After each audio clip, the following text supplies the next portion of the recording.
Welcome back. I'm Lisa from Pickle Pie Designs, and today I'm going to show you how to do an applique on your embroidery machine. Before we get started, let me show you the supplies that you'll need for this project. We'll need your fabric or item that you're going to stitch your applique on, hooped and ready to go, and the stabilizer you use is going to depend on what project you're making. Here I'm stitching on a piece of cotton that will go in a quilt, so I have used cutaway stabilizer in the back. If you're stitching on something like a t-shirt, you're going to want to use cutaway stabilizer plus fusible stabilizer on the back of the t-shirt so that you don't get stretch. In addition to your project, you're going to need, of course, your applique fabrics. We're going to be stitching a sweet ice cream cone today, so I've chosen a tan fabric for the cone, and then we're going to make a pistachio ice cream. On the backs of the fabrics, you need fusible webbing, and I'll go into the types in just a moment. You'll also need thread to match the fabrics, and whichever fabrics you're using, you'll want to match the thread to. And you're going to need a pair of scissors to trim your applique. We recommend the Pickle Pie machine embroidery scissors. You can also use Pickle Pie's duckbill applique scissors. They're both going to give you a nice clean cut to your applique, which is very important. If you don't cut cleanly, you may have some extra fabric sticking out of your satin stitches at the end, and you'll never be able to trim those once it's done. So using the right tool to trim the appliques in the hoop is going to be very important.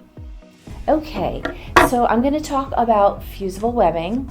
There are several types on the market. I don't recommend the types that stay tacky after you press the fusible webbing with your iron, because they can gum up your needle with machine embroidery.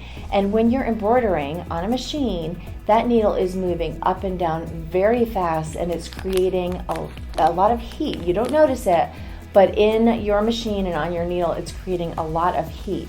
And that can melt that fusible webbing a little bit and stick even further to your needle. So I don't recommend those. Two of my favorites are FlexiFuse. It's a light fusible webbing. Doesn't have that tacky adhesive on the back, but it does have a nice paper backing. And I love having the paper backing. It's easier to see on the cutting table. And it doesn't get lost as much as the next type I'm going to tell you about. We do love this type, Misty Fuse. It has some great uses. This one does not have a paper backing, but what I like about this is it's not made with toxic chemicals, so when you heat it, it's not going to create fumes that you might be sensitive to.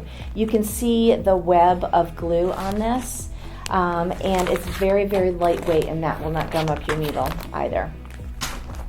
Okay, so as we're talking about fusible webbing, we give you instructions for all of our appliques with the cut sizes for each piece. And on the back, what you'll do is press a piece of fusible webbing to the back, and you want to cut that at least ½ an inch smaller than the fabric piece.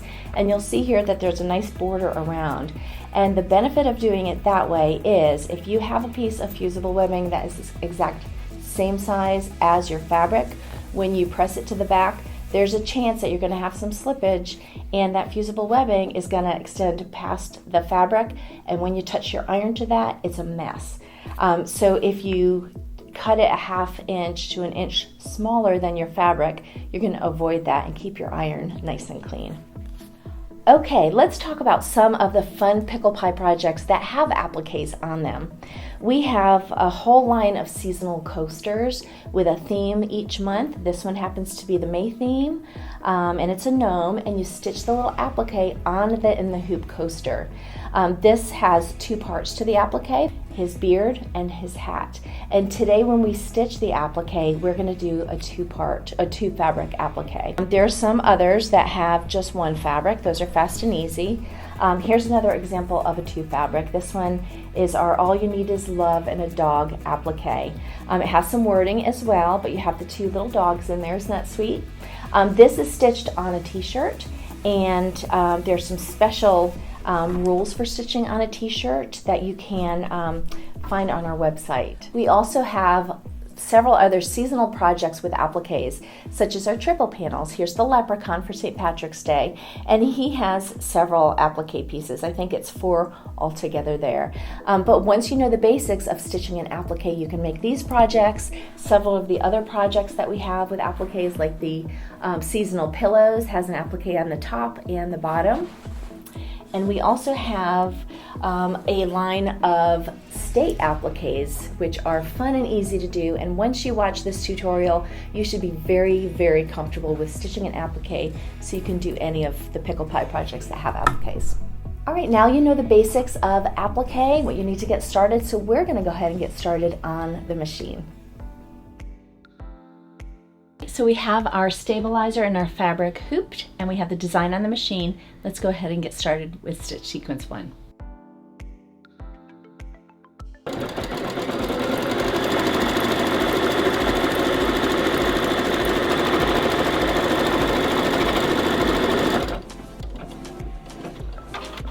Okay, stitch sequence 1 gave you a placement line. It's a placement line to show you where to place the next piece of fabric. We're going to go ahead and remove any paper backing from fusible webbing that you've applied on fabric A, and we're simply going to place this over the hoop. If you'd like to, I'm just going to skip it here, but if you want to make sure it won't shift, we do recommend taping in place. So we're going to go ahead and sew stitch sequence 2, and that's going to create your cutting line, which will show you where to trim your applique.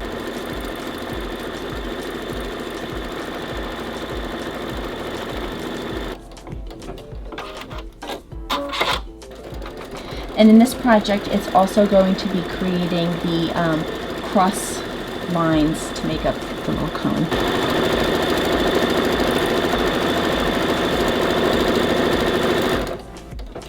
Okay, our cutting line is ready for us to take the hoop off of the machine. And remember not to unhoop your project. When you take it off of the machine, that just means take it off, put it on a flat table so that you can trim. And I always recommend putting this on a flat table. If you hold this on your lap, your knee could pop the project out of the hoop from the bottom, or even just loosen it up, and you definitely don't want that because your stitch lines in subsequent steps will not match up. So flat table, and I'm going to use Pickle Pie's machine embroidery scissors, and I'll simply cut from the edge of the fabric in, and I'm going to cut right next to the cutting line all the way around. You can see how close I'm getting to the line of stitches. That is a beautiful clean cut, and that's what you want. So I'll just continue around all sides. All right. Okay, you'll want that nice clean cut around the applique. You don't want any little bits of thread or fiber sticking out. We're going to go back to the machine, put the hoop back on, and we're going to stitch a zigzag stitch around those.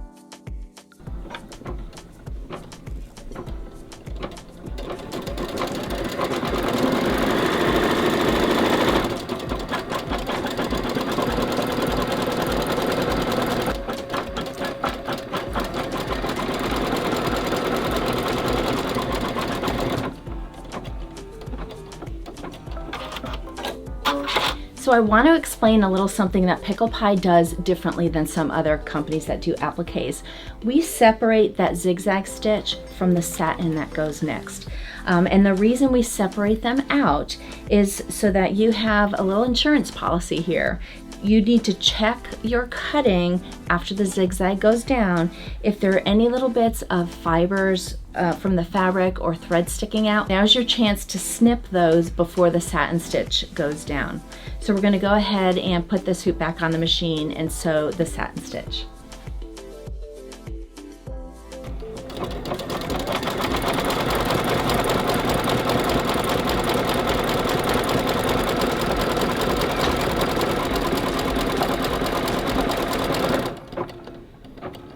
So you'll notice that satin stitch went around, and it only went around two sides of this triangle.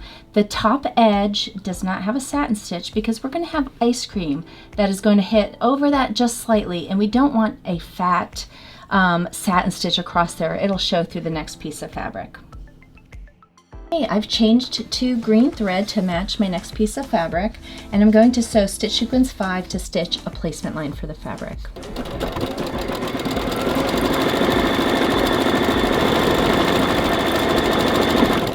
Okay, next I'm going to remove paper backing from the next piece of fabric, and I'm going to center that fabric over that placement line as we did before. Again, you can tape that in place. We're going to sew stitch sequence 6 to stitch a cutting line on the green fabric.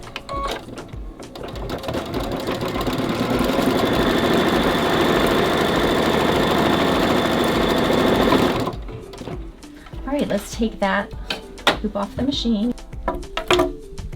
And we're going to trim around the outside of that cutting line like we did with the cone. Now you'll notice on this appliqué fabric we didn't have stitches, quilting stitches, like we did on the bottom half. So what we like to do when it doesn't have quilting stitches, after we trim the fabric from around the outside of that cutting line, we're just going to press it with our iron briefly so that the fusible webbing will adhere to the fabrics beneath. And that will help prevent any puckering, because we do have a couple of satin stitches that are going to go on top of this, because this cute little ice cream has a little face with some cute little eyelashes. So we do recommend pressing your fabric with the fusible webbing at that point.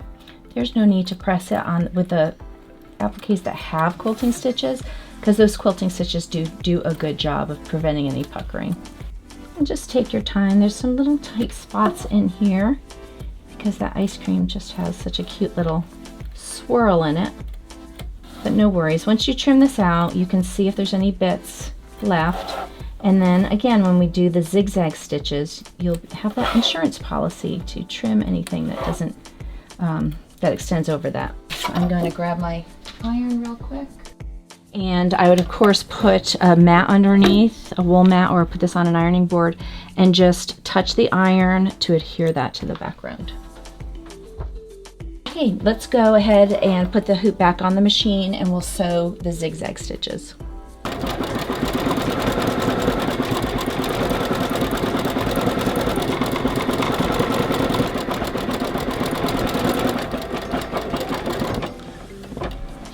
And we've stitched a zigzag, and this again is your insurance. This is your last chance to make sure you cut right. And our cutting looks fine, but there's a little thread there that is attached. If you now sew the satin stitches without fixing that, it's going to embed that thread. It's going to stick out forever because you'll never get it trimmed down all the way. So I just trimmed it. We're going to go ahead and sew stitch sequence 8 to do the satin stitches.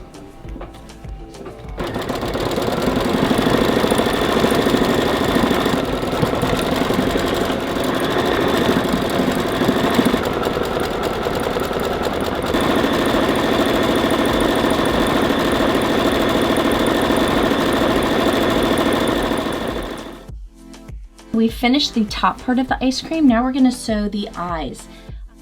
So let's go ahead and sew stitch sequence 9 to do the eyes and this darling's little eyelashes. You can use black thread here, but I love using a dark chocolate brown or a gray thread for eyes. Sometimes it makes it a little less harsh.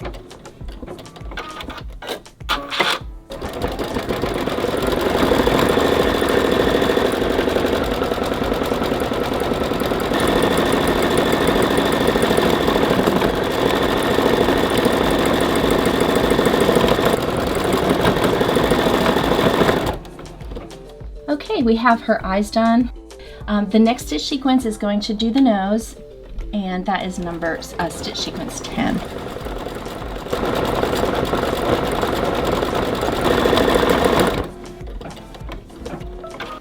Okay, it's our final stitch sequence. Let's go ahead and sew stitch sequence 11 to stitch her mouth. I'm leaving in the same color thread, but you can change thread colors if you want to.